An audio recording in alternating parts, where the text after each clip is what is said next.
Bonjour à toutes et à tous. Je suis un petit peu en avance. Déjà 27 personnes. Ben, vous êtes plus rapide que moi. Bienvenue. Alors déjà, est-ce que vous m'entendez bien? Si vous avez un petit chat sur votre droite, hein, on a encore 2 minutes avant que ça commence. Donc si vous pouvez me dire si vous m'entendez correctement, ça serait très très sympa parce qu'ici on est un peu seul, on n'a pas de retour, donc on voit pas. Bonjour Karine, oui le son est parfait. Merci Lucie. Ah bah ça va mieux, je peux me détendre. Très bien, merci Ombline.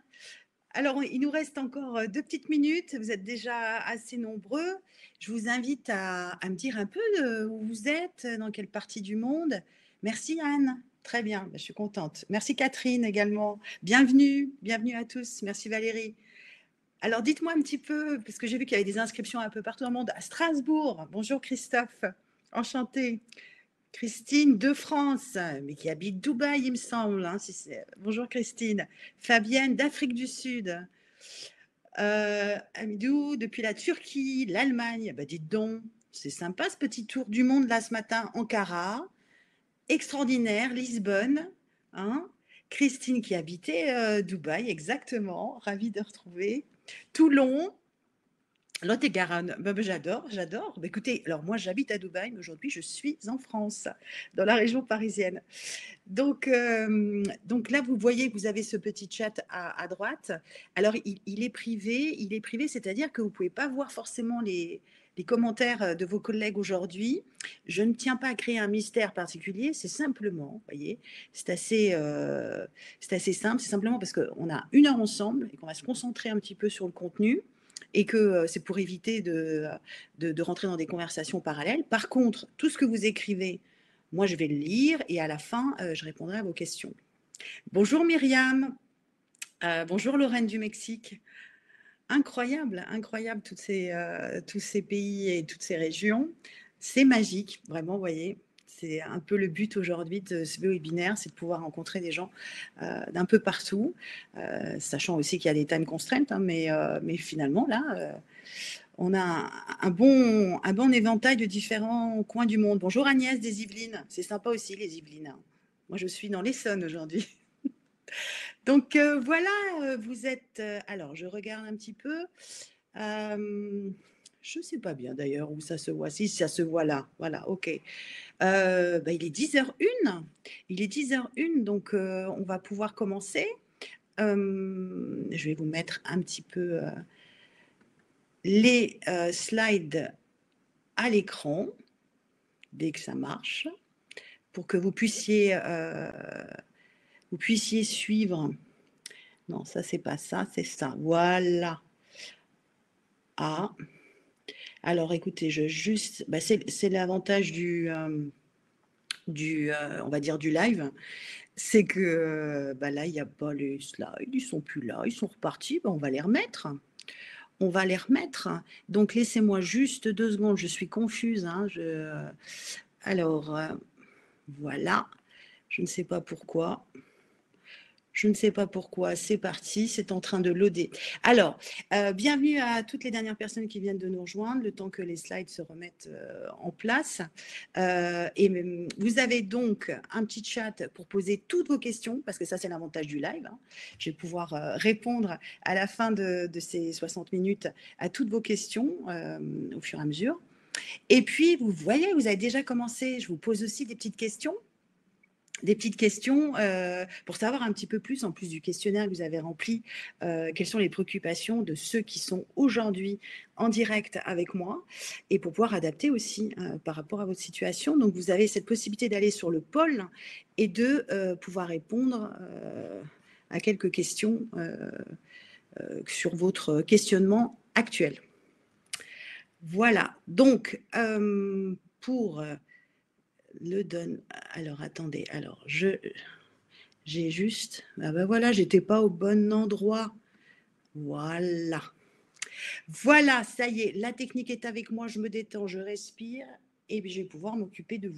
Donc, bienvenue à ce webinaire, où moi je préfère l'appeler atelier de carrière en ligne, parce que ça correspond un peu plus à ce qu'on va faire aujourd'hui. Et le titre que je vous ai proposé, c'est comment clarifier vos envies professionnelles sans renoncer à vos ambitions. Alors, l'idée, c'est vraiment de pouvoir vous donner les clés. Et c'est la promesse que je vous fais aujourd'hui, durant ces 60 minutes. J'ai envie de partager un petit peu tous les fondamentaux d'une bonne remise en question professionnelle, c'est-à-dire un questionnement qui vous amène vers plus de clarté, vers des décisions, vers des choix, et voire même vers de l'action. Il est sain de se poser des questions, mais parfois, ces questions restent en boucle, hein, et ça conduit à nous faire perdre un peu confiance ou à culpabiliser ou finalement à procrastiner. Et c'est dommage parce que ces questions ont un but, hein, c'est de nous amener vers une plus grande satisfaction. Et donc, je me suis dit, parce que je côtoie ce questionnement personnellement et puis avec mes clients, je me suis dit que ça pourrait être intéressant aujourd'hui de vous partager un petit peu quelques petites techniques ou quelques petites erreurs qu'on fait parfois lorsqu'on réfléchit pour vous aider à vous libérer un petit peu. Donc ma promesse aujourd'hui, c'est de vous donner quelques clés pour débloquer cette réflexion si elle est bloquée, ou alors pour lui donner un petit coup de boost pour la faire avancer plus vite. Alors, comme vous avez pu le constater avec la partie technique, c'est en direct, donc les questions sont les bienvenues. J'adore les questions, hein. Je vais devoir me gérer pour ne pas répondre à tout immédiatement, parce qu'il faut que je sois concentrée sur la présentation, mais j'y reviens. Bonjour Eddy, et j'y reviendrai à la fin. Voilà. Donc, vous avez compris le titre du webinaire, mais je tiens à préciser ce que vous allez trouver durant ces 60 minutes. Alors oui, vous êtes au bon endroit avec votre tasse de café ou de thé aujourd'hui, si vous vous posez des questions. Vous posez des questions sur ce que vous voulez faire ou ne pas faire, ou ce que vous voudriez faire. Oui, là, vous êtes au bon endroit. Ce webinaire devrait pouvoir vous aider. Vous êtes aussi au bon endroit si vous avez pris conscience que finalement, ce n'était pas du tout dramatique, votre situation professionnelle actuelle, mais elle n'est pas complètement satisfaisante. Donc, vous posez des questions et vous, même certains d'entre vous, et je l'ai vu dans certains retours de questionnaires, se demandent, mais oui, alors je fais mon métier actuellement de façon satisfaisante, je suis performant, mais je me demande toujours si je ne pourrais pas faire autre chose et si finalement je ne suis pas fait pour faire autre chose. Et il y a toujours ce questionnement-là, notamment chez les personnes qui n'ont pas toujours eu la sensation d'avoir pris une grande décision après le bac sur leur orientation. Et c'est un peu le hasard qui a conduit les choses, souvent de façon positive, hein, mais sans réel questionnement. Et puis vous arrivez à un moment de votre vie où vous dites, mais en fait, moi j'aimerais bien un petit peu réfléchir au métier ou au job qui me conviendrait. Alors là, vous êtes vraiment au bon endroit. Vous aussi, aujourd'hui, cet atelier, il s'adresse à toutes les personnes qui connaissent un changement de situation, que ce soit un changement de situation professionnelle, un changement de situation personnelle, donc un déménagement, une nouvelle expatriation, une séparation, un licenciement, voilà, tous des changements qui ont une charge émotionnelle non négligeable et qui vous obligent à vous réinventer ou à vous poser des questions que vous ne vous seriez pas posées avant l'arrêt de cette situation. Donc, oui, cet atelier est pour vous et vous devriez trouver un petit peu une feuille de route pour voir comment réfléchir et aussi comment avancer. Vous êtes aussi au bon endroit, et ça c'est certains d'entre vous aussi, dans le cas où vous avez une idée, voilà, c'est quelque chose que j'aimerais bien faire, mais je ne sais pas si ça va marcher. J'ai très très peur que ce soit un échec. J'ai peur d'engager des frais. Je ne peux pas me le permettre financièrement. Ou finalement, est-ce que je suis légitime, moi, à faire ça? Il y a plein de gens qui le font déjà. Ils le font très très bien. Qui je suis, moi, pour venir sur ce créneau-là? Ils ne m'attendent pas. Donc, il y a une idée qui vous plaît. Vous avez le sentiment qu'il y a des ingrédients, des petits trucs qui vous font booster et passer à l'action. Mais vous procrastinez ou vous hésitez et vous n'arrivez pas à aller à l'étape d'après. Par contre, j'ai le regret de vous annoncer que vous n'êtes pas au bon endroit aujourd'hui si vous cherchez un atelier classique de recherche d'emploi, comment optimiser son CV, comment trouver les jobs de l'ombre cachés. Alors ça, c'est très utile et c'est très intéressant, mais ce n'est pas l'objet de ma démarche aujourd'hui. Aujourd'hui, on se situe un petit peu en amont de ça. C'est-à-dire, avant de chercher le job ou l'emploi, on a besoin d'être très au clair sur ce qu'on veut faire. Et surtout, on a besoin d'élargir le scope et d'avoir plusieurs options. Et ça, c'est quelque chose que je vais matraquer pendant 60 minutes. Hein. Euh, et notamment, c'est quelque chose que je constate avec certains clients qui recherchent un emploi. Ils sont souvent très ciblés sur ce qu'ils faisaient avant et ils copient, paste en pensant qu'ils ont plus de chance. Et sur certains aspects, peut-être, oui. Mais c'est toujours assez, je trouve, assez frustrant de chercher qu'une chose, surtout qu'on n'en est pas fait que pour une chose. Donc, même dans une recherche d'emploi, c'est le moment idéal pour se poser des questions, pour voir comment vous pourriez élargir vos champs d'intervention professionnelle et vos champs de sources de satisfaction. Donc là, aujourd'hui, je suis désolée, mais vous ne trouverez pas de clé pour la recherche d'emploi, mais ça sera pour une prochaine fois, avec plaisir.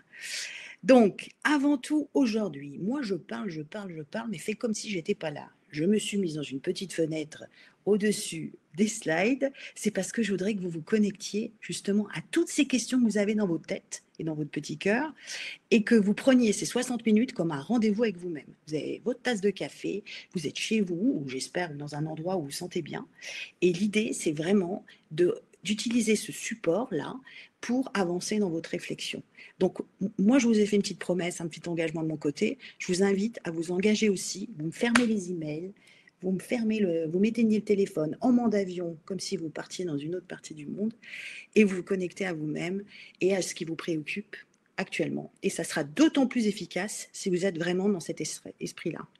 OK ? Alors, aujourd'hui, de quoi allons-nous parler finalement, comment peut-on clarifier une réflexion professionnelle? Eh bien, une bonne façon de vous amener à y voir plus clair et de prendre conscience de certaines choses, c'est de vous parler un petit peu des 5 erreurs. Il y en a beaucoup plus, mais j'ai choisi un peu les 5 erreurs qui reviennent souvent, les 5 erreurs de raisonnement que j'ai pu constater, et chez moi, parce que je suis passée par là, et aussi chez les talents que j'ai la joie d'accompagner. Donc, je vais vous parler de ces 5 erreurs, et puis je vais vous donner aussi des clés sur comment faire autrement.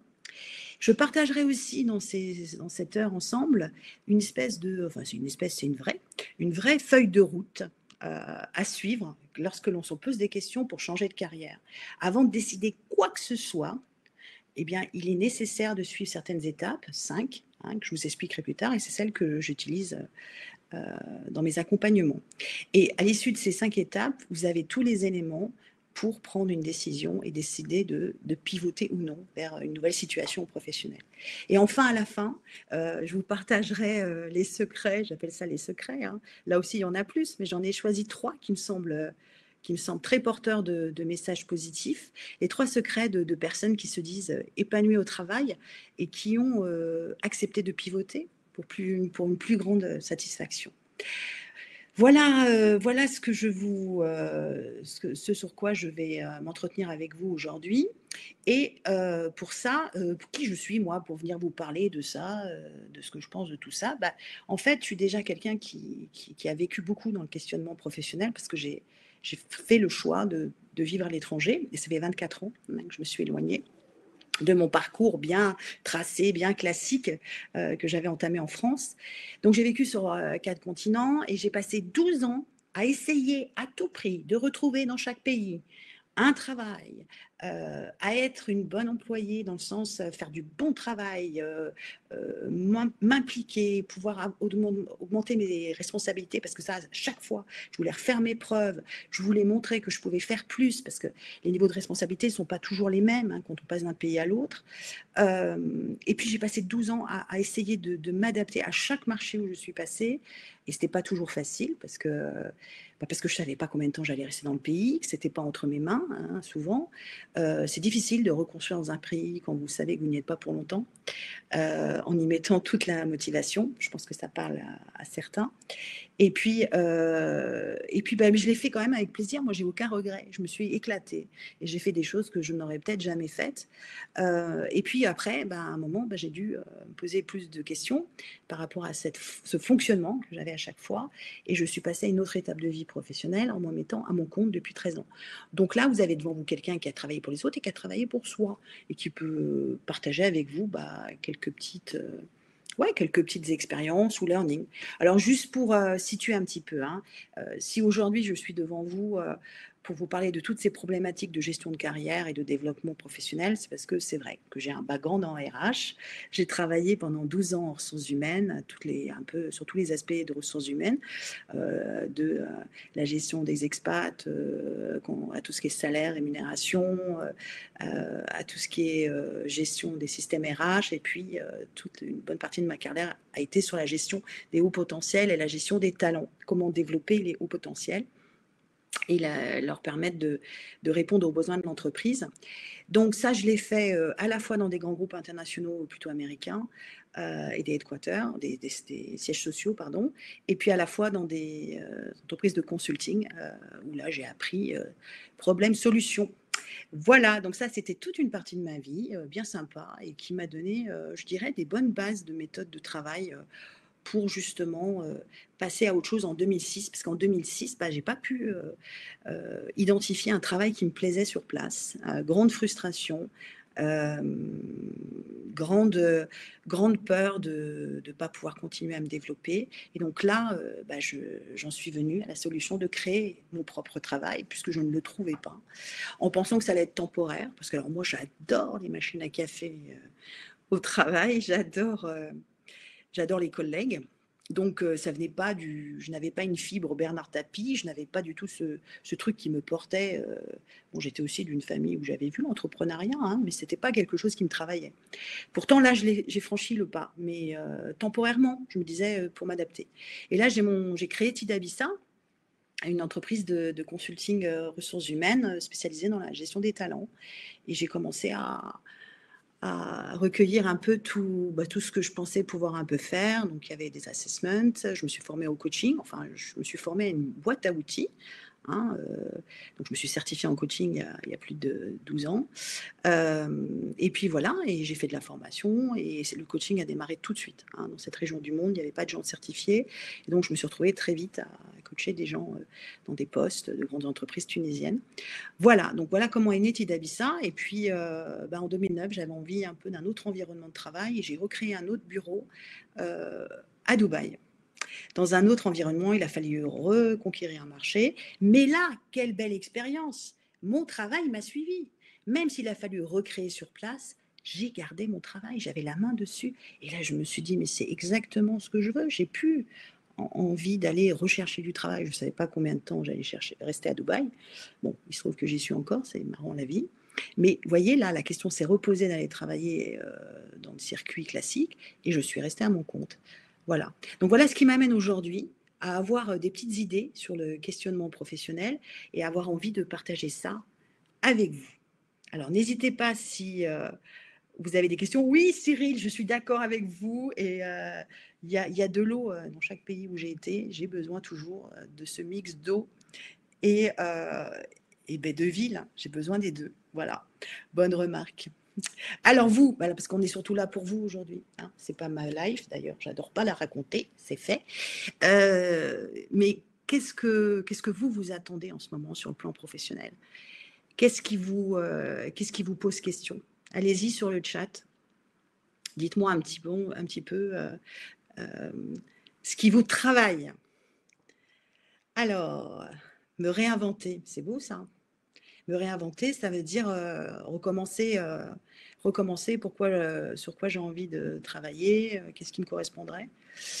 Bonjour Delphine. Alors, certains d'entre vous, et c'est super, je tiens vraiment à vous remercier d'avoir pris le temps de répondre à ces questions, m'ont donné des éléments de réponse que je vais partager avec vous. Alors, il y a des gens qui veulent se lancer en freelance, ouais.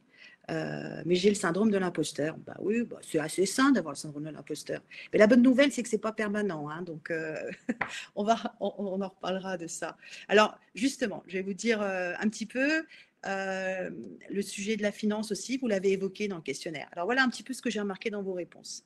C'est 43% des gens qui ont répondu. Donc il y a des questionnements autour des gens qui vivent dans une autre géographie, qui se posent la question après un arrêt de travail de reprendre, qui se posent la question de continuer ou pas dans leur métier, sachant que le marché est différent, et d'autres qui se posent la question du fameux retour en France, youpi, où là, qu'est-ce que je vais faire, qu'est-ce que je vais devenir, et puis parfois c'est simplement le thème du retour dans un pays mature, quand on a été dans des pays émergents, où le marché est différent.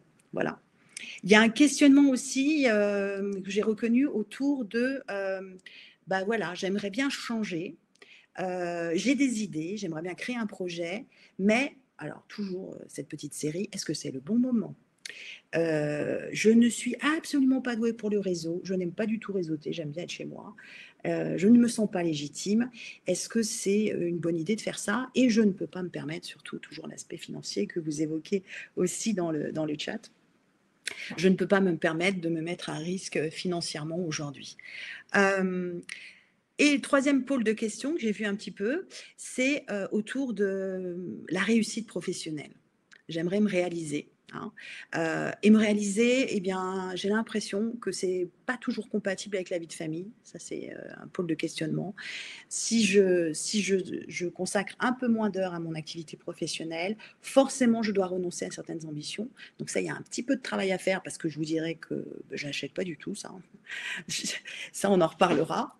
Il y a aussi tout ce qui concerne se réinventer et se vendre quand on avance dans l'âge, quand l'histoire professionnelle s'est arrêtée pour des raisons de licenciement ou parce qu'il y a moins de demandes sur le marché.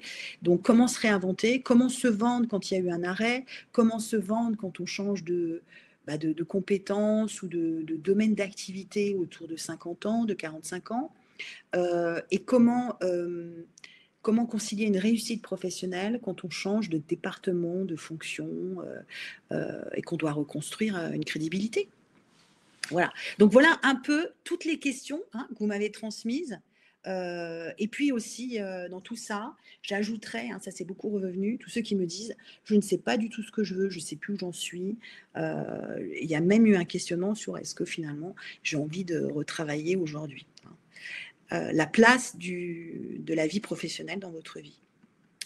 Alors, je voulais partager, alors c'est pas du tout pour casser le moral, parce que, bon, ben voilà, mais alors, moi, ça me surprend. Je suis tombée sur une étude de HR Voices qui date de 2017, ça date un petit peu, on a 3 ans, mais où il disait comme résultat que 8% des Français se disent heureux en allant travailler le matin. C'est pas énorme quand même.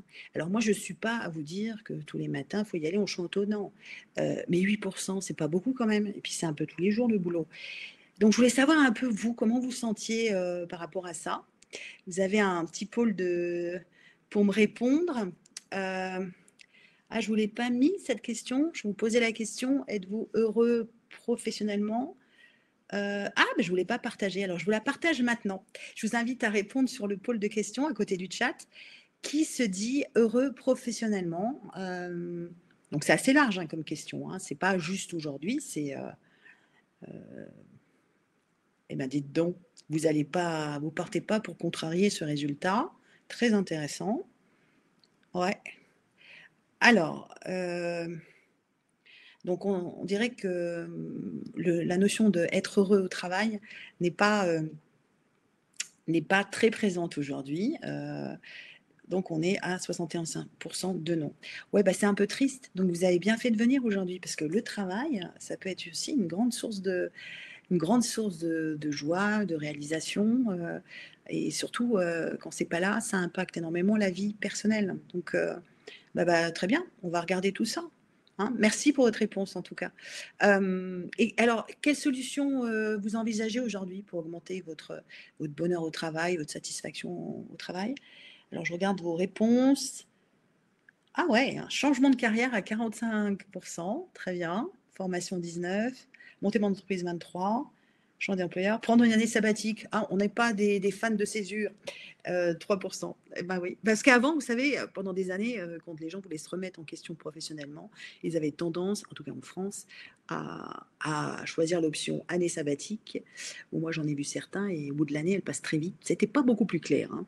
Donc, c'est très bien. Si vous allez faire d'autres options, ça montre que déjà, vous avez avancé, hein, dans votre questionnement. Très bien, ben, je vous remercie.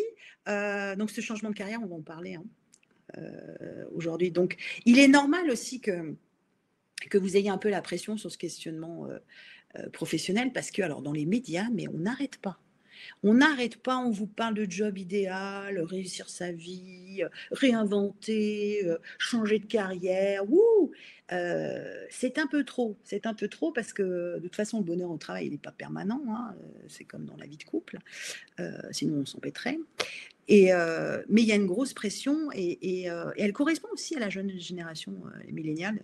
Ils sont très soucieux de ce bonheur au travail, très impatients de l'avoir assez vite. Et puis la génération d'après, voilà, il y a un questionnement qui est de plus en plus courant. Donc c'est pour ça que ces magazines reflètent ça, mais ça met aussi la pression. On a toujours l'impression que les autres sont plus heureux, hein. Mais là encore, je pense que c'est une représentation de la vie professionnelle des autres qui n'est pas toujours exacte. Donc, voilà, je vais vous parler des fameuses erreurs, hein, ces fameuses erreurs de raisonnement, comment vous abordez les choses. Donc, je vais vous parler un petit peu de comment certaines personnes ont tendance à faire, et puis on nous disait de faire, hein, simplement dans les bilans de compétences qu'on pouvait nous proposer. Donc, l'ancienne méthode, par exemple, ce serait de se dire, j'ai envie de savoir un petit peu ce que je veux faire, mais j'attends le déclic. Vous voyez, ce fameux déclic-là, ce flash qui doit passer, cette révélation du matin où on va se lever et on va se dire, ça, tu sais quoi, c'est ce que je veux faire, et on va l'annoncer à tout le monde parce que c'est clair, on a reçu un message. Alors, ce mythe de j'attends l'idée et tu vas voir, alors, sauf votre respect, j'aime bien l'idée de ça, mais on peut attendre très, très, très longtemps. Et j'en vois souvent qui attendent encore. Donc, il y a une espèce de romantisation de... Ça n'existe pas, ça, mais vous voyez l'idée. De cette idée-là qui va tout sauver. C'est l'arbre qui cache la forêt. Ce fameux déclic, il est pas souvent là. Et en plus, même quand il est là, c'est parfois quelque chose pour éviter de se poser d'autres questions. Donc, ce rapport au déclic, moi, je serais tentée de vous dire, plutôt qu'un déclic sur un mot, un métier, un job, une idée de projet, essayez de vous dire que, et la nouvelle façon de faire, c'est vraiment de repartir comme une gestion de projet, hein. C'est vraiment ça, hein. Il y a des étapes dans une gestion de projet. Et de vous dire, ben voilà, je vais explorer. Parce que moi, ce que je veux, c'est découvrir. Découvrir tous ces petits ingrédients que je peux retrouver dans plein de jobs, hein. C'est pas que dans un job. Je peux les retrouver dans plusieurs types de jobs. Et ces ingrédients sont indispensables à ma motivation, à ma satisfaction au travail. Et ces petits ingrédients, petit à petit, vont m'aider à dessiner les contours d'une idée ou les contours d'un job. Donc, ça, c'est une autre façon de réfléchir au fameux déclic. Mais le déclic, il va intervenir quand on a déjà des contours, quand on a déjà connecté un petit peu avec ce qui nous ressemble. Alors, je vous donne l'exemple de Ouda. Ouda, une très heureuse banquière qui travaillait en investment banking, qui a fait toute une carrière, une super carrière. Et puis, voilà, elle a eu des enfants, elle s'est arrêtée de travailler et elle a souhaité reprendre, mais elle attendait ce fameux déclic, justement, qui ne venait pas. Elle avait un métier très défini avant, aussi le genre de métier que quand on vous demande dans une soirée qu'est-ce que tu fais et que vous répondez ça, les gens font « Ah, ok ». Ils ne vous posent pas d'autres questions. Et elle avait très envie d'avoir le déclic sur une idée ou quelque chose qu'elle puisse répondre et qu'on ne lui pose pas plus de questions. Mais ça ne venait pas. Et donc finalement, après ces années où ça ne venait pas, elle est venue et donc elle s'est mise dans cette méthode. Et petit à petit, elle s'est rendue compte de ces ingrédients. Et ces ingrédients, Bah là, il y a eu un peu une révélation parce que, ces ingrédients déjà, elle a compris pourquoi aussi, au bout d'un moment, elle s'était épuisée à la banque aussi. Pourquoi ça allait plus bien, à l'intérieur d'elle-même, hein. Ça lui demandait beaucoup d'énergie et la satisfaction était un peu moins importante et elle a compris qu'elle pouvait l'appliquer et le transférer à plein de jobs et c'est ce qu'elle a fait, Ouda. Donc qu'est-ce qu'elle a elle s'est formée d'abord, au coaching entre autres, hein, mais elle a fait d'autres formations sur le leadership, parce qu'elle voulait aider déjà les gens qui travaillent dans la banque à se connaître un peu mieux et à accélérer leur développement professionnel. Donc c'est ce qu'elle fait aujourd'hui, Ouda, mais elle ne fait pas que ça. Parce que dans ses ingrédients, il manquait un peu des choses. Et donc, qu'est-ce qu'elle fait aujourd'hui? Elle a conçu tout un programme pour les adolescents pour les aider à définir un peu leur mission de vie et leur mission professionnelle, ce qu'ils aimeraient faire et le sens qu'ils veulent mettre justement dans leur rapport au travail. Donc voilà un exemple. Si Ouda, elle avait attendu d'avoir le déclic, Ouda, tu vas être coach, leadership dans la banque et pour les teenagers, elle l'aurait jamais reçu cet email. Donc il faut aller le chercher et il faut s'y confronter. Et Ouda, elle fait d'autres choses. Elle va aider notamment des femmes en prison. Voilà. Donc il y a plein de choses. Sa mission et ses ingrédients de satisfaction, elle les transfère à d'autres pôles d'activité. Donc, voilà pour le déclic. Je ne sais pas ce que vous en pensez, mais ça, c'est un peu une façon de se poser des questions un peu à l'ancienne, hein, c'est-à-dire euh, un peu sans pouvoir déboucher. Il y en a qui l'ont, hein, le déclic, mais ce n'est c'est pas obligatoire pour pouvoir se réinventer. Un autre sujet dont je voulais vous parler, un peu d'erreur, hein, de raisonnement, c'est, vous savez, tous ces gens qui savent qu'il faut qu'ils changent, ils le sentent, hein, à l'intérieur, mais ils n'arrêtent pas de penser que ça serait bien qu'ils changent, mais ils sont surtout concentrés sur ce qu'ils pourraient perdre. Le titre, le salaire, l'expérience, la crédibilité, la réputation. Et donc, ils sont en boucle là-dessus plutôt que sur la construction de ce que je pourrais faire. Et donc là, ce qui anime vraiment le raisonnement, hein, ce qui le nourrit et qui le fait tourner, c'est cette notion de perdre quelque chose. Et donc, bah, je changerai le jour où je serai sûre de vouloir changer. Alors que donc là, ces personnes-là, elles attendent un email pour dire allô, allô, tu es prête, tu peux y aller. Donc ça aussi, ça peut prendre beaucoup, beaucoup de temps. Et donc ça, je dirais que face à un questionnement comme ça, moi, ce que je vous encourage à faire, c'est pas de mettre une veste à paillettes, c'est pas ça, hein, mais j'aimais beaucoup cette photo, c'est de choisir une, deux, trois pistes max de choses qui pourraient vous intéresser de faire, ou je ne sais pas, de passer dans une autre entreprise, un autre département. Mais vous prenez ces pistes et vous allez vous immerger un petit peu. Vous allez voir un petit peu ce que c'est physiquement d'être dans ces environnements-là et de voir ce qui se passe. Hein. Et pourquoi faire ces expériences-là? Simplement pour que vous ayez un ressenti de ce que vous pourriez gagner dans la nouvelle situation. Au lieu d'être toujours sur ce que vous pourriez perdre, moi j'aimerais que vous ayez une idée de ce que vous pourriez gagner. Et ça, pour le faire, il faut aller un peu dans l'action. Voilà, ça c'est la nouvelle méthode. C'est de pouvoir définir ce que je vais gagner dans cette nouvelle situation. Alors je vous donne l'exemple de Simon. Simon, c'est un client qui était directeur commercial dans l'optique. Alors tout se passait très bien. Il était sur un track pour devenir GM. Bon, il aimait bien son travail, mais il était toujours en boucle. Il avait un rêve, et donc c'est dans ce cas-là que je l'ai vu, c'était de monter un studio de musique où les gens puissent enregistrer, où les gens puissent répéter avec des qualités de son extraordinaires, ils puissent aussi trouver du matériel, ils puissent rencontrer des musiciens qui manquaient à leur bande et tout ça. Donc Simon, quand je l'ai rencontré, il souhaitait un petit peu avancer sur ce rêve. Alors, c'était un rêve qu'il avait depuis très longtemps.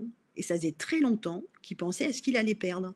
Si je quitte mon poste de directeur commercial et que je deviens propriétaire d'un studio de musique, tout ce que je vais perdre. Et donc, le travail, ça a été de l'amener à, mais qu'est-ce que vous pourriez gagner dans cette nouvelle vie? Donc, on a trouvé des solutions. Il a commencé justement à prendre des contacts avec des studios de musique. Et en fait, il s'est mis en intermédiaire. Il testait les studios de musique. Et donc, il s'est mis en intermédiaire pour tous les musiciens qui cherchait un endroit pour enregistrer ou qui cherchait un bassiste ou tout ça. Et donc, il a fait le lien. Donc là, c'était un autre métier, hein, c'était de faire le lien. Et ça, c'était en parallèle de son travail, pardon, j'ai oublié de vous dire. Hein. Donc, il ne l'a pas fait tout seul, hein, il s'est mis avec un ami. Et donc, ils ont commencé à faire cette activité en parallèle de leur travail. Et ça lui a permis, au quotidien ou au niveau de la semaine, de fréquenter de nouveau des gens dans ce milieu-là. Bon, il y a trouvé un certain plaisir. Mais surtout, ce qu'il a compris à force de voir ce qu'il pouvait gagner, c'est que ce qu'il aimait beaucoup, c'était l'environnement du business de la musique. Mais le travail au quotidien de gérer un studio de musique ou de mettre les gens en rapport avec un studio de musique, c'était pas franchement ce qui l'intéressait le plus. Donc, qu'est-ce qui s'est passé? Simon, en parallèle de ça, on lui a fait identifier quelques entreprises où il pourrait retrouver ces ingrédients-là. Et aujourd'hui, il travaille chez Deezer. Voilà. Ça paraît évident, il avait un intérêt pour la musique. Pourquoi il n'a pas postulé directement à Deezer? Parce qu'il y avait quelque chose qui le retenait. Il y avait quelque chose qui faisait qu'il avait besoin de savoir si c'était qu'il avait juste besoin de travailler dans la musique ou si c'était qu'il avait besoin aussi de changer complètement les codes de son environnement de travail. Donc là, il a eu les réponses. Et il a eu les réponses en sachant petit à petit ce qu'il pouvait gagner. Et c'était beaucoup plus clair. Et donc la décision, elle s'est faite très naturellement. Et comme il avait eu cette expérience de studio et tout ça, il était complètement dans les codes, dans le langage pour postuler chez Deezer et expliquer et justifier son changement de secteur, de l'optique à la musique. Voilà. Je ne sais pas si ça vous parle, ces exemples-là, si ça vous aide un petit peu à voir comment faire autrement. Dites-moi un petit peu sur le chat. Ça, l'exemple de Simon. Ouais. Ok, alors troisième un petit peu erreur qu'on retrouve souvent. Ok, merci Amandine, merci Valérie. Troisième erreur que l'on retrouve souvent, c'est celle de se dire, alors moi j'ai une idée, hein, je sais ce que je veux faire, mais moi c'est très clair, hein, j'ai pas, voilà, et ça fait longtemps. Mais alors, c'est pas de ma faute, mais alors la conjoncture actuelle n'est pas du tout favorable. Hein. Alors ça, je l'entends, et pourtant les conjonctures, depuis 12 ans que je suis dans la gestion de carrière, elle a été avec des hauts et des bas. Hein.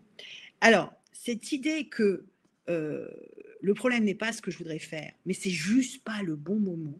Et du coup, je tourne en boucle et j'arrive pas à passer à l'action dans mon changement de carrière. Ça, c'est encore une façon de se limiter, hein, je dirais. Alors, comment on peut faire autrement quand on a une idée mais qu'on n'arrive pas à y aller? Eh ben, c'est pareil, il faut aller mettre les pieds sur le terrain. C'est des petites choses, hein. C'est une méthode avec des façons de tester, de valider une idée. C'est de faire des nouvelles expériences, un peu comme Simon, mais là, un peu autrement, parce que Simon, il n'a pas engagé de l'argent dans le studio de musique.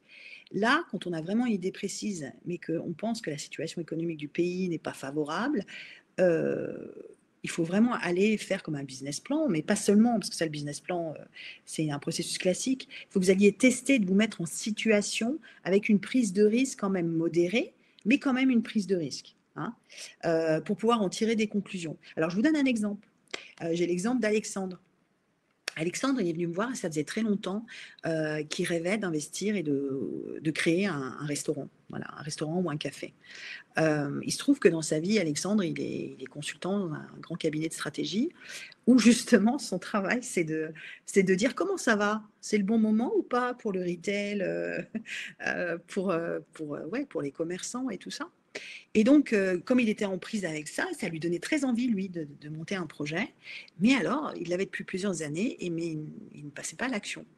Et jusqu'au jour où, en travaillant un petit peu, je l'ai amené à tester. Et tester, comment il a testé? Eh ben, il a testé parce que dans son travail, il avait des contacts avec plein de gens qui investissaient dans des restaurants. Voilà. Il a testé en rejoignant des boards au départ de certaines personnes qui avaient des projets. Et en étant dans les boards, il a vu comment les gens géraient ça, ce risque et cette création de projet. Et petit à petit, du board, il est passé aussi investisseur. Et aujourd'hui, il a investi de l'argent dans 3 restaurants, hein, enfin 2 restaurants, un café, et dont un qui marche extrêmement bien et sur lesquels il est en train de travailler pour passer cette marque à l'international. Donc à l'international, je veux dire, il est déjà à l'international parce qu'elle est dans les GCC, mais pour passer à d'autres pays en Europe et tout ça. Donc voilà, Alexandre, qu'est-ce qu'il a appris là? tant qu'il restait dans l'ancienne méthode, il disait, je le ferai un jour, mais je le ferai quand ça sera le bon moment. Et puis là, ce qu'il a compris, en étant au bord de tout ça, il a compris finalement que son rêve ou son plaisir, c'était pas forcément de créer un restaurant, mais ce qu'il aimait bien, c'était de pouvoir être partie prenante de plusieurs projets et de pouvoir grandir. Dans les projets dans lesquels il a investi, il y a aussi eu, notamment, je me rappelle, un café qui n'a pas du tout marché. Donc, il y a eu une prise de risque. Mais ça lui a donné envie de continuer. Et aujourd'hui, il est bien comme ça. Est-ce que dans 5 ans, il va monter son restaurant ou tout ça? J'en sais rien. En tout cas, aujourd'hui, c'est plus le questionnement.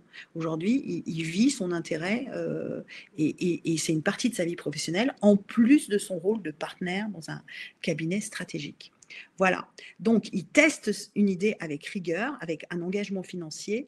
Il en tire les conclusions et vous voyez, il continue à le faire et à investir davantage. Voilà encore une façon de raisonner qui peut être abordée différemment.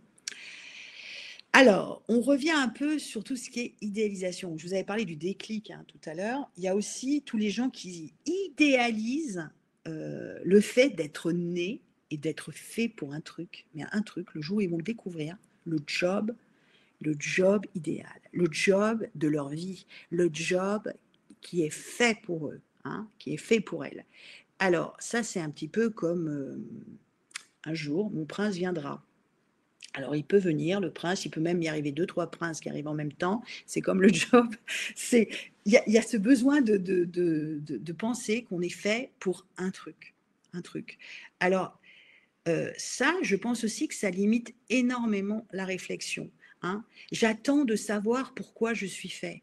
Alors, c'est bien si ça arrive un jour, mais si ça n'arrive pas, ce sentiment de travailler toute sa vie dans un job qui ne nous correspond pas, je ne pense pas que ça soit une très bonne démarche. Je pense que c'est pas bon pour vous, en fait. Donc, il y a quelque chose qui fait que vous avez choisi certains jobs. C'est pas non plus, vous n'êtes pas étranger aux décisions. Donc, le job de votre vie, moi, je pense qu'il y en a plusieurs. Et il y a aussi des phases dans la vie. On n'a pas toujours envie des mêmes choses. Donc, vous pensez que vous devez vous restreindre à un job, c'est aussi ne pas vivre bien dans la réalité, je pense. Et moi, ce que je vous propose, c'est d'essayer dans votre réflexion d'intégrer, que l'on soit expert, généraliste ou multipotentiel, intégrer dans votre réflexion que vous êtes fait pour de nombreux jobs et qu'il s'agit de choisir. Et donc pour ça, vous avez la responsabilité, et ça c'est vraiment dans la nouvelle méthode de gestion de carrière, c'est que vous êtes responsable de votre développement. Et moi, je vous invite toujours à vous former régulièrement, à acquérir de nouvelles compétences, à apprendre de nouvelles choses, avec tout ce qu'il existe sur les MOOC, les Massive Open Online Courses, ou sur des plateformes où vous avez des contenus formation, des webinaires gratuits, où vous pouvez apprendre des choses. Vous avez de quoi vous nourrir et de nourrir votre réflexion et justement d'envisager une vie professionnelle plus ou plurielle. En diversifiant vos compétences et en identifiant des thèmes d'intérêt comme ça, vous pouvez décider d'aller explorer un ou deux plus en profondeur. Et moi, le conseil que je vous donne, c'est de toujours choisir en priorité ceux où vous avez un intérêt, mais vous avez un niveau de confiance attaché à cet intérêt qui soit comparable. Parfois, on peut être très intéressé par quelque chose, mais notre confiance par rapport à ce quelque chose est tout petit. Alors, je ne dis pas qu'il ne faut pas y aller, mais il ne faut pas y aller en premier pour l'explorer. Je vous donne l'exemple de Olivier. Olivier, il a fait toute sa carrière dans les télécoms. Aujourd'hui, il fait de l'intérim CFO. Et puis, un jour, il a perdu son travail. Et puis, il a commencé à regarder ce que le marché, en plus de sa recherche classique, ce que le marché pouvait rechercher. Là, il s'est formé à plein de choses, notamment au FinTech. Bon, il a fait une formation. Ça l'a intéressé, il l'a fait. Mais à l'issue de cette formation, il ne s'est pas dit que son intérêt et son niveau de confiance justifiaient d'aller explorer davantage. Il l'a rajouté à son CV. Mais il avait envie d'autre chose. Et donc, il a fait d'autres formations, et notamment, il a été sur le concept des Smart Cities. Il a été aussi dédié du temps à des choses qui l'intéressaient, comme les abeilles. Voilà, mais il ne s'est pas dit, je vais faire ça. Il a juste continué à entretenir pour trouver ses niveaux de confiance et ses niveaux d'intérêt. Et aujourd'hui, qu'est-ce qu'il fait, Olivier ? Il fait des missions d'intérim Il design des ruches urbaines et puis il assiste des gens dans des projets sustainable, notamment dans le retail, dans les hôtels, pour créer des environnements avec du compost et aussi avec des abeilles. Et voilà. Donc, aujourd'hui, s'il fallait dire quel est le job de la vie d'Olivier, ce serait très difficile de mettre des mots, de définir exactement ce que c'est le job de la vie d'Olivier. Mais en tout cas, aujourd'hui, il a une vie professionnelle au pluriel et c'est grâce à ces démarches d'aller apprendre et de sortir un petit peu de ces domaines classiques qu'on découvre des intérêts et des envies de faire des choses. Et il y a bien des gens qui l'avaient fait avant lui et qui ont plus d'expérience, mais ce n'est pas ça le sujet. Aujourd'hui, le niveau de confiance augmente au fur et à mesure de l'intérêt et c'est comme ça qu'on choisit d'investir sur un intérêt plutôt qu'un autre. Voilà un peu la trame que je vous donnerai quand vous êtes dans cette situation-là. Dernier exemple. Vous savez, il y en a peut-être qui vont se reconnaître. Alors, écoutez, j'ai mis une femme, mais j'aurais pu mettre un homme. J'ai été un peu à la facilité, mais ça s'applique à tout le monde. Vous savez, ces gens qui disent « Moi, j'aime mon métier. Je n'ai pas de questionnement sur ce que je pourrais faire ou pas faire. Mais mon métier, il n'est pas compatible avec ma vie de famille. Je peux pas passer 12 heures par jour au bureau avec mes enfants. Donc, ça veut dire qu'il faut que je revoie mes ambitions à la baisse. C'est pas compatible. Et donc, moi, j'attends quoi pour passer à l'action professionnellement et retrouver quelque chose qui me plaise? Moi, j'attends que les mentalités changent. Celle de mon conjoint, celle de mon environnement. Alors là aussi, je monte au créneau, notamment pour ceux qui me connaissent. Moi, je pense que quand on raisonne comme ça, on n'a pas à attendre. Et il faut créer son propre job et son propre environnement de travail. Alors après, quand je dis créer, il y a plein de statuts. Je ne parle pas de statut. On ne parle pas du comment. Je dis juste qu'il faut créer son job. On peut rester dans son domaine de compétences et on peut décider de gérer son temps et se concentrer sur le temps qu'on consacre au travail. On se concentre sur les tâches à haute valeur ajoutée.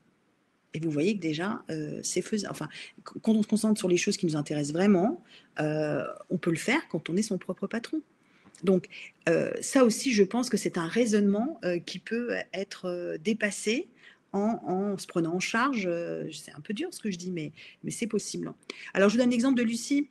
Elle était marketing manager dans la pharma. Elle adorait son job et puis elle a déménagé, elle a eu des enfants, donc elle a dû s'arrêter avec de jeunes enfants à force de déménagement. Elle a voulu reprendre.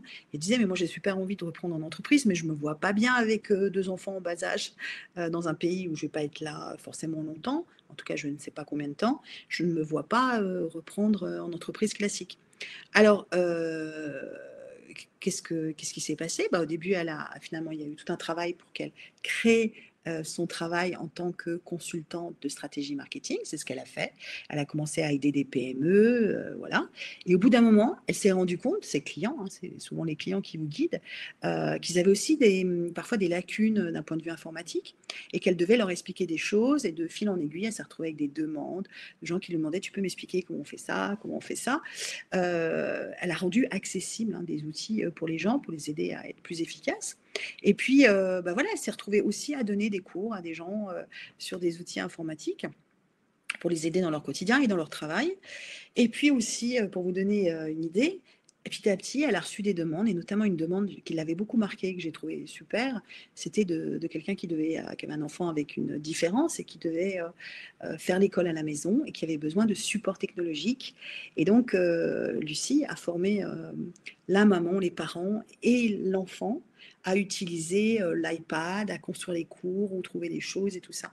Donc, Lucie, si elle était dans l'ancienne méthode, elle se serait dit, tant que mes enfants, je ne peux pas les laisser, c'est pas le bon moment, je ne peux pas reprendre un poste de directeur marketing. Elle serait peut-être restée comme ça dans une frustration quelques années. Et finalement, en prenant sa carrière en main, elle a créé les codes de son environnement. Aujourd'hui, elle a rechangé de pays depuis et elle a recréé sa structure ailleurs et elle est toujours en train de construire. Et surtout, grâce à ce fonctionnement-là, Lucie, elle prend son développement professionnel en main. Donc, elle n'attend pas, elle se forme tout le temps pour répondre aux besoins des clients et continuer à évoluer. Et peut-être que quand on va dans une entreprise, l'entreprise ne peut pas tout le temps nous former à des nouvelles choses. Donc, il faut aussi prendre en compte votre besoin de toujours apprendre. Est-ce qu'il peut être nourri par une entreprise ou est-ce que je ferais mieux de m'en occuper moi-même Donc, en gros, là, tout ce que je viens de vous décrire comme questionnement, c'est ce qu'on appelle le paradoxe du changement de carrière. C'est-à-dire, j'ai conscience que j'ai envie de changer, mais je suis mon propre obstacle. Ça, c'est vraiment classique, quoi. Et donc, c'est pour ça que ça tourne en boucle. Hein. Je ne sais pas si ça vous aide un petit peu. Donc, autrement dit, hein, je vous ai mis un peu là, ce qu'on appelle la matrice. Hein. D'un côté, je vous mets l'envie de changer, avec pas beaucoup et beaucoup à droite. Et puis en abscisse et en ordonnée, je vous mets la prise de risque. Hein. Donc, ce que je constate, c'est que tous ces questions dont je viens de vous parler, j'attends de savoir pourquoi je suis faite, j'attends l'idée, j'attends le bon moment, j'attends que les mentalités changent, j'attends d'être sûre de vouloir changer. Bah, tout ça, c'est des questionnements que l'on a quand on est notamment dans la zone de confort, surtout j'attends l'idée. Et puis tout ce qui est j'attends le bon moment, j'attends que les mentalités changent, ça c'est quand on se confronte à la peur, c'est ce qu'on appelle la zone de la peur. Et en fait, tant que le raisonnement, la réflexion professionnelle reste à ce niveau-là, vous n'avez pas plus de clarté. La clarté, elle arrive hein, quand on passe au niveau au-dessus, celle de la zone d'apprentissage. Et là, on commence à tester des choses, à mettre une compétence et une expérience attachée pour pouvoir vous faire une opinion. Hein. Donc, c'est un peu l'objet de ce que je veux vous dire aujourd'hui. L'ancienne méthode, c'est toute cette réflexion qui reste dans la zone de confort. Hein. Tant qu'on n'a pas un pied hors de la zone de confort, ancré dans l'action, on n'arrive rien à clarifier. On est juste en train de se charger des excuses. La fameuse zone de peur, là, dont je viens de vous parler, hein, avant d'arriver à la zone d'apprentissage, c'est la zone des excuses. On connaît tous et toutes la zone des excuses. Hein. Donc, autrement dit, l'ancien questionnement professionnel, là, où on tourne en boucle, et un jour j'aurai la révélation, il est dans cette zone de peur et zone de confort.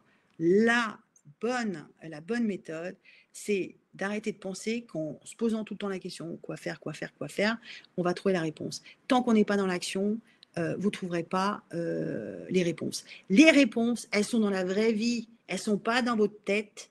Hein. Il n'y a pas un stock, là, un endroit spécial où il y a marqué réponse aux questions qui arriveront un jour. Là.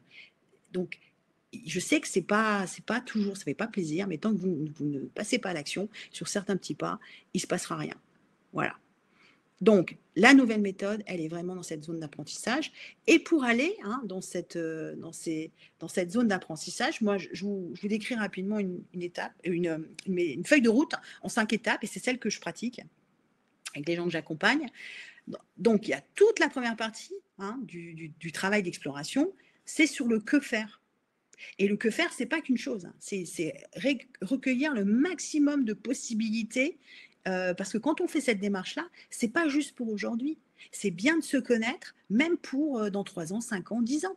C'est de savoir un petit peu comment on fonctionne. Donc, dans toute cette phase-là, la phase de découverte, moi, je pousse les gens avec des techniques hein, pour trouver plus d'options, des choses auxquelles vous n'auriez jamais pensé, et surtout vous connaître dans vos prises de décision quand il s'agit du professionnel, comment vous prenez vos décisions, ça fait partie des informations que vous devez avoir. Et bien sûr, on regarde les compétences, l'audit des compétences, de vos talents, mais c'est toute cette découverte, cette étape est très importante. Ça, c'est la première, quand on veut réfléchir à un changement de carrière. La deuxième, on en sélectionne 3 ou 5 de ces thèmes d'intérêt et on commence à se concentrer dessus. Et à partir de là, on lance la troisième étape, celle de tester et de valider. OK ? Donc ça, il y a des techniques, notamment avec des missions, ce que j'appelle des missions, pour clarifier les options qui vous conviennent. Là, vous n'avez encore rien décidé. Vous faites juste comme Simon, comme Alexandre, comme Lucie. Vous allez vivre des petites expériences qui vont vous permettre de vous retrouver dans une situation ou dans un environnement, une configuration différente. Et la quatrième étape, j'en prends une d'options que j'ai envie d'explorer davantage, j'ai toujours rien décidé, et je me mets comme une feuille de route où je regarde les risques, je regarde le comment en fait, comment mettre ça en place. Et là, je pars de façon rétroactive et je descends et je commence à suivre une feuille de route et je regarde vraiment si j'ai envie d'aller faire des petits pas parce que je vois clairement les risques. Mais les risques, ils reposent sur des choses que vous avez observées, pas sur des projections de peur. Et dernière étape, j'ai tous les éléments. Et maintenant, je décide de pivoter ou de ne pas pivoter. Et là, vous avez tout ce qu'il faut pour décider si vous voulez aller dans une nouvelle situation professionnelle ou vous voulez la déplacer, la faire plus tard. D'accord? Voilà comment on décide, voilà comment on réfléchit, avec une feuille de route qui vous aide à réfléchir autrement et à passer à l'action pour aller dans une vie professionnelle. Vous ne faites pas la tête le matin. Et puis surtout, quelque chose qui vous ressemble. Hein. Donc, ce n'est pas toujours quelque chose que rationnel. Alors, je partage avec vous, parce que j'ai pris un peu du retard, moi, la gestion du temps. Très rapidement, je partage avec vous, bon, c'est des témoignages. Hein. Le secret de ceux qui se disent épanouis au travail, c'est des gens, déjà, c'est des gens qui n'ont pas toujours, pour changer, ils n'ont pas changé à un moment où ils étaient super malheureux. Hein. On n'a pas besoin d'être très malheureux pour changer une situation. Ce sont des gens qui avaient clairement envie d'autre chose. Je prends le cas d'Olivier. Il avait envie, il était très heureux dans son poste de dirigeant d'un institut de sondage marketing. Mais il avait envie de changer d'environnement, de changer de pays, de continuer à découvrir d'autres pays et de construire dans un autre pays. Il voulait aussi acquérir un logement. Voilà. Donc il y avait plein d'idées. Il n'y avait pas que des idées professionnelles. Il a exploré plusieurs géographies. Et puis aujourd'hui, qu'est-ce qu'il fait? Il n'est plus dirigeant d'un institut de marketing. Il est propriétaire d'un hôtel avec son compagnon et il est aussi pilote d'avion privé. Donc, si on lui avait dit ça, je ne sais pas, il y a 4 ans, quand il a commencé son projet, il aurait dit ouais, pourquoi pas. Ce n'est pas quelque chose qui venait, il n'était pas malheureux dans son travail. Donc, n'attendez pas d'être malheureux pour penser que vous allez changer. Ça, c'est un gros conseil. Secret numéro 2, les gens qui cherchent à satisfaire leur vie professionnelle d'une autre façon, ils ne se disent pas et si, et si, et si, et je n'ai pas assez de compétences, et je ne suis pas légitime. Ils ne sont pas du tout sur ces questionnements-là. Hein. Vous avez quelqu'un comme Charlotte, elle a un métier très défini. Elle est architecte, expert, architecte, c'est clair, quoi. Mais elle avait aussi envie d'autre chose. Elle n'a pas toujours, tout le temps, des projets qui sont super motivants. Voilà, elle a une certaine maturité dans son travail, même si elle a l'air très fraîche, elle a quand même beaucoup d'expérience. Et donc, elle a envie d'autre chose. Et petit à petit, ce qu'elle faisait pour elle, elle a envie de le partager avec d'autres. Elle a monté du do-it-yourself. Donc, elle a monté du do-it-yourself avec des ateliers, elle conçoit des objets, elle conçoit des choses. Et donc, ça, c'est en parallèle de son travail. Mais elle n'a pas abandonné son travail. Donc, supprimer le conditionnel, et si je le fais ça, je ne pourrai plus faire mon métier. Essayez de faire des expériences et ça vous permet justement de vous rendre compte que vous pouvez faire plusieurs choses en même temps. Et ça nous amène à Olivier, dont j'avais déjà parlé, qui, lui, a plusieurs identités professionnelles. Vous n'êtes pas, le secret des gens qui sont épanouis au travail, c'est qu'ils ne se limitent pas à une identité professionnelle. Ils acceptent de pouvoir conjuguer leur vie professionnelle au pluriel. Certains ont changé de travail, d'autres l'ont gardé et le font en parallèle. Et c'est ça où j'aimerais que vous élargissiez un petit peu votre raisonnement pour ne pas toujours vous limiter. Hein. Donc, là, bon, c'est beaucoup d'informations. Hein, je vous donnerai accès au replay. Je voulais savoir un petit peu, là, tout de suite à chaud, ce que vous reprenez avec vous aujourd'hui de cet atelier. Est-ce qu'il y a des choses qui vous ont marqué? J'ai vu que des gens me parlent de multipotentialité. Hein. Ah oui, alors comment tester une idée quand on n'a pas d'expérience et de connaissances? Il existe plein de techniques. Hein. Il faut aller rencontrer les gens qui font ces métiers. Ou là, il y a plein d'astuces. Poser des questions, il faut aller s'immerger. Il y a des stages, il y a plein de choses à faire. En tout cas, ce n'est pas parce qu'on débute dans quelque chose qu'on ne peut pas le considérer, même quand on a 40 ans ou 50 ans. Hein. Oui, abandonner le travail. Oui, on peut aussi se lancer dans un nouveau projet sans avoir un capital et de l'argent de côté. Tout n'est pas toujours un investissement matériel. Hein. On peut trouver aussi des solutions intermédiaires. Ça, je l'ai fait avec plein de clients. Il y a des solutions intermédiaires pour arriver à une situation financière qui permette d'aller vers l'idée. Hein, mais la solution intermédiaire, elle n'est pas forcément horrible, pas du tout. D'accord. Oui, voilà, exactement, pas fermer de porte.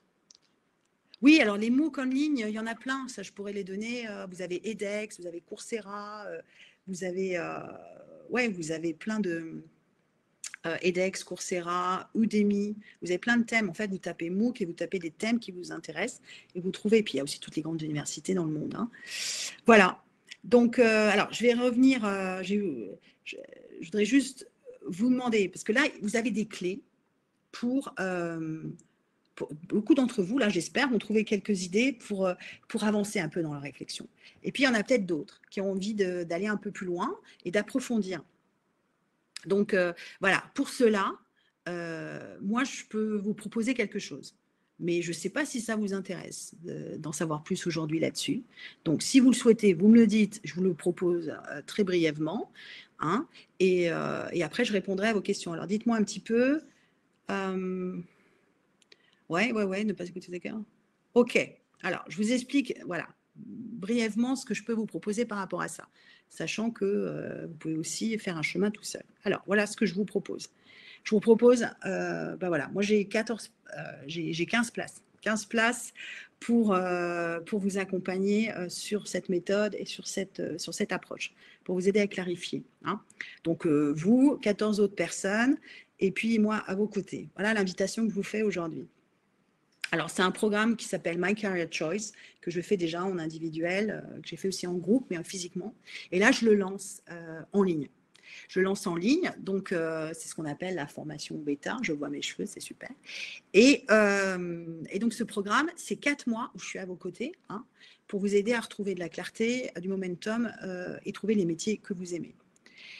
Alors, c'est 4 mois du 31 mars au 31 juillet, mais après, je fais des points mensuels jusqu'à fin 2020. Je ne vous lâche pas pour savoir ce qui se passe, pour répondre, pour vous booster.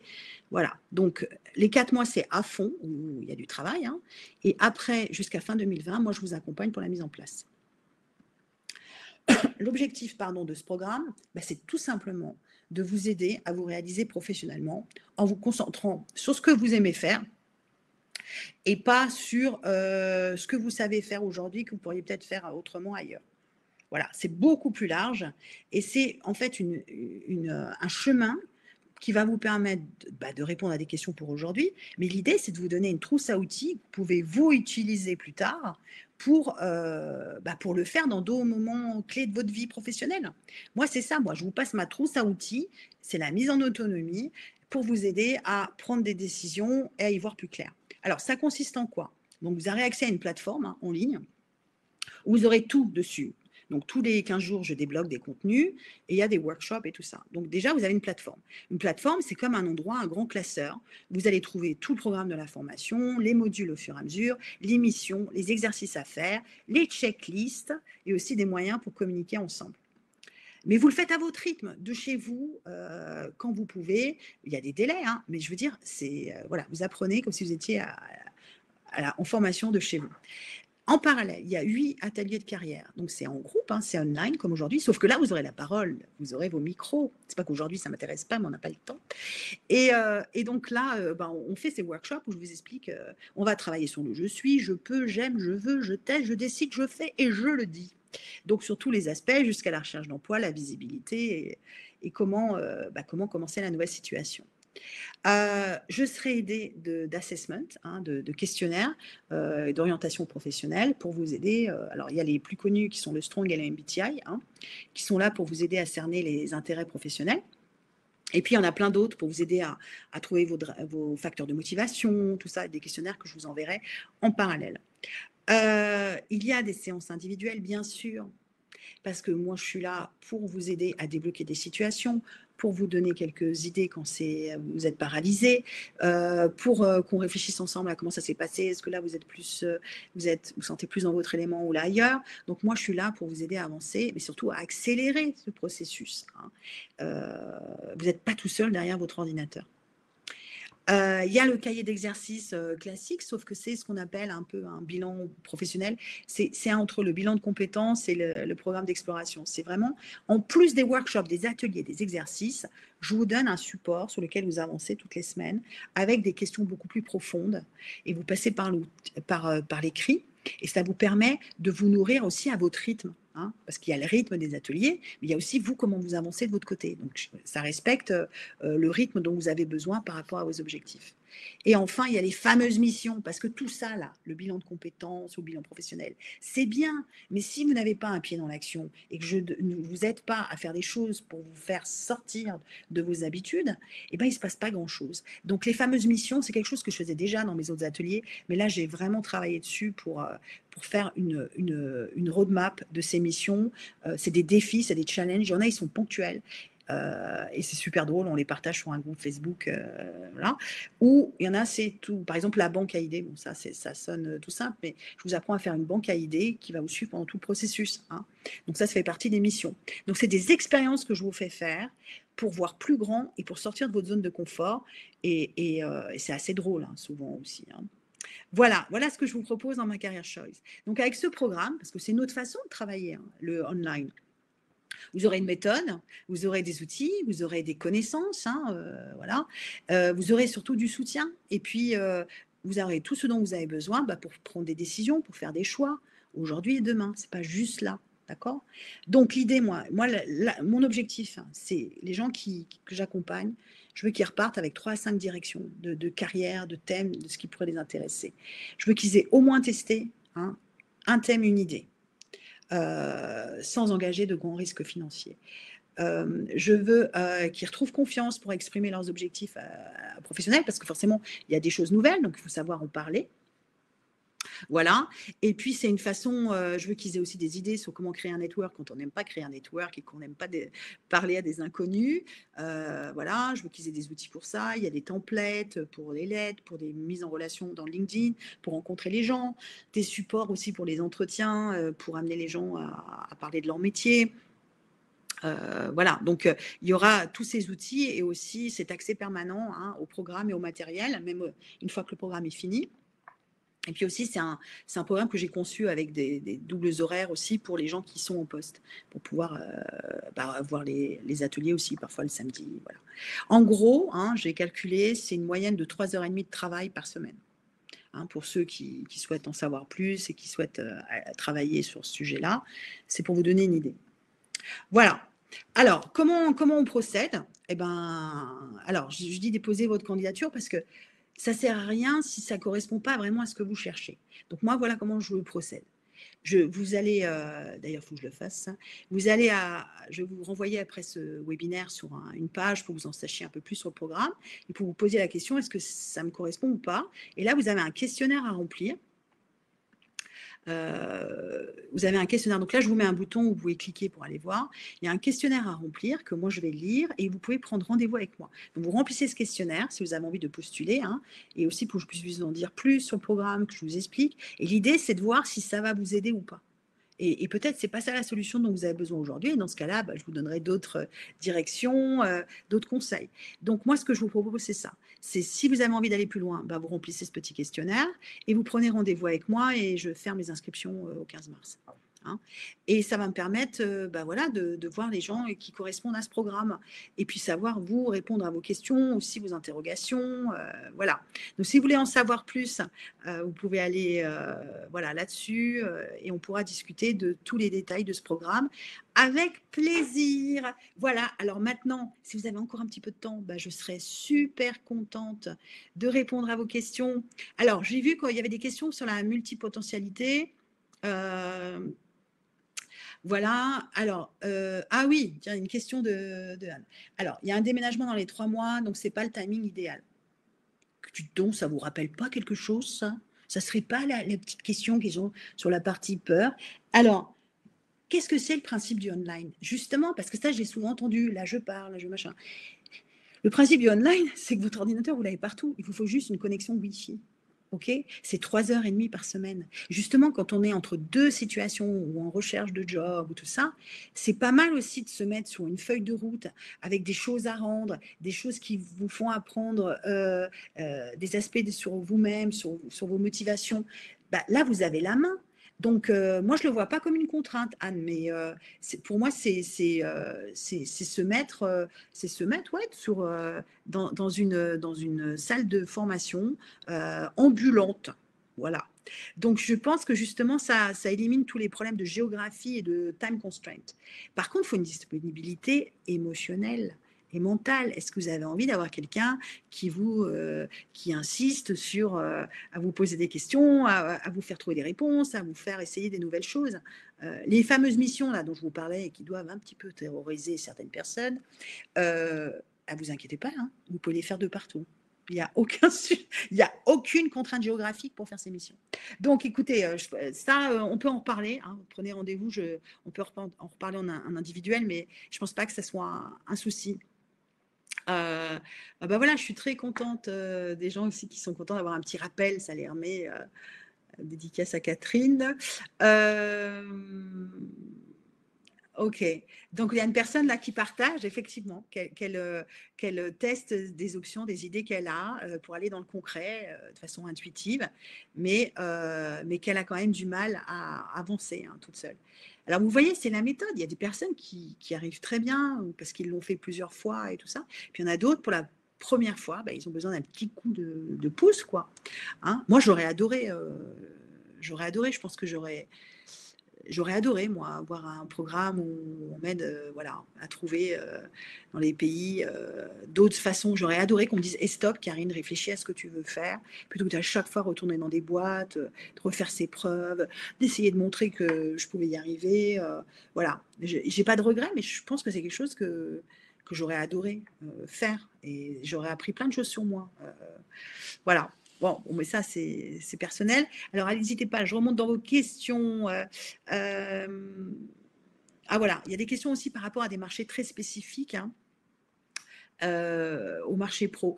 Alors, moi, j'aurais tendance à vous dire, Amandine, que quand on veut trop clarifier par rapport à un marché, on n'est pas sur les bonnes questions. Bien sûr qu'il faut comprendre le marché dans lequel on est. Et là, on peut mener des interviews, rencontrer des gens le plus possible. Mais c'est prendre le problème à l'envers. Il faut d'abord être très clair sur ce qu'on veut faire et ce qu'on a envie de faire. Et ça, déjà, ça aide beaucoup la recherche d'emploi, et notamment quand on veut reprendre. Et il ne faut pas toujours penser que les réponses sont sur le marché ou chez les autres. Hein. Il n'y a pas de marché où on ne puisse pas du tout trouver quelque chose qui nous convienne. Je pense que ça, c'est pas vrai. Je pense qu'il y a des modalités de travail ou de culture qui peuvent être plus ou moins bloquants, mais il y a toujours des solutions. Et surtout, on peut même être dans un pays et travailler avec le reste du monde. Hein. Moi, aujourd'hui, j'ai, je dirais, près de 70% de mon chiffre d'affaires qui est à l'étranger. Donc, Dubaï n'est qu'une petite partie de mon activité. Et j'aime cette liberté-là de ne pas être astreinte à une géographie. Voilà, voilà ce que je peux vous dire un petit peu. Il y a plein de super questions. J'ai quitté une grande société après 20 ans et je vais être à mon compte. Eh bien ouais, c'est peut-être le moment, Delphine, Julie. Ah oui, alors ça, c'est un point très important. Merci Julie. Souvent, j'ai cette question. Eh bien, moi, je peux penser à plein d'activités qui me permettraient de m'épanouir, mais souvent, ça ne gagne pas de sous. Alors ça, je l'entends. Hein, je l'entends tout le temps. Alors, moi, je pense on peut diversifier les sources de revenus, comme on peut diversifier les sources de plaisir. Vous n'êtes pas, il ne faut pas renoncer à des choses qui vous font du bien, sous prétexte qu'elles ne gagnent pas assez. Il y a peut-être d'autres façons de gagner aussi à côté en variant les sources de revenus. Ça, c'est quelque chose que je fais beaucoup actuellement dans mes accompagnements. Et je pense que, surtout quand on a un profil, comme vous dites, créatif, les idées ne manquent pas. Alors, c'est juste d'orienter ses idées et de se mettre face à des chiffres, combien je veux gagner et à quelle échéance. Et hop, on y va. Et quels sont le plan A, B, C, D pour atteindre cet objectif financier. Et on peut très bien le faire en étant créatif, Julie. OK, des super questions là. J'aimerais, il y a plein que j'ai envie de revenir vers vous. Ouais, il y a beaucoup de gens qui ont envie de se mettre à leur compte. Il y a beaucoup de gens aussi qui me parlent d'incertitude. Vous savez, l'incertitude, moi j'ai tendance à dire qu'il faut définir le mot sécurité. Moi, les gens qui me disent aujourd'hui je reste dans le corporate world parce que je me sens plus en sécurité, je challenge ça. Elle est où la sécurité? C'est quelqu'un d'autre qui décide.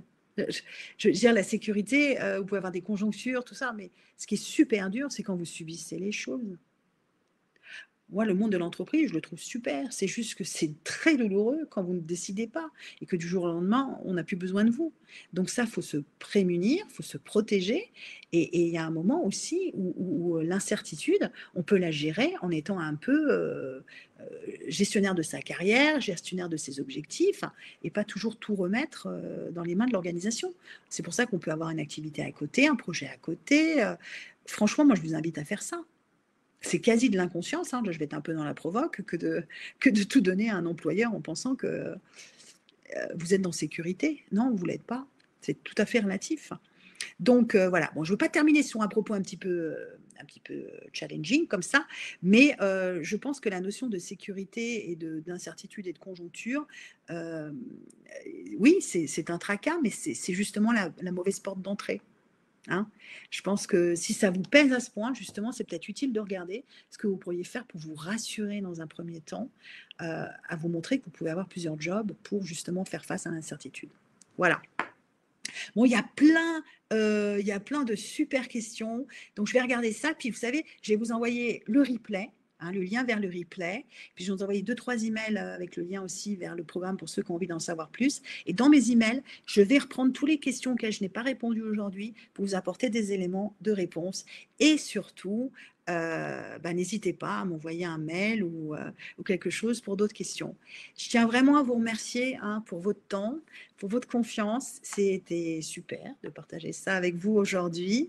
Et puis, au plaisir de voir certains d'entre vous dans les entretiens pour voir un petit peu si je peux vous aider. Et puis sinon, à tous les autres, je vous souhaite une super continuation. Lâchez rien. Avancez dans votre réflexion et n'hésitez pas si vous avez besoin des questions à poser. Merci à tous. Je vous souhaite une très belle journée dans toutes vos géographies et au plaisir de vous parler bientôt. Bye bye.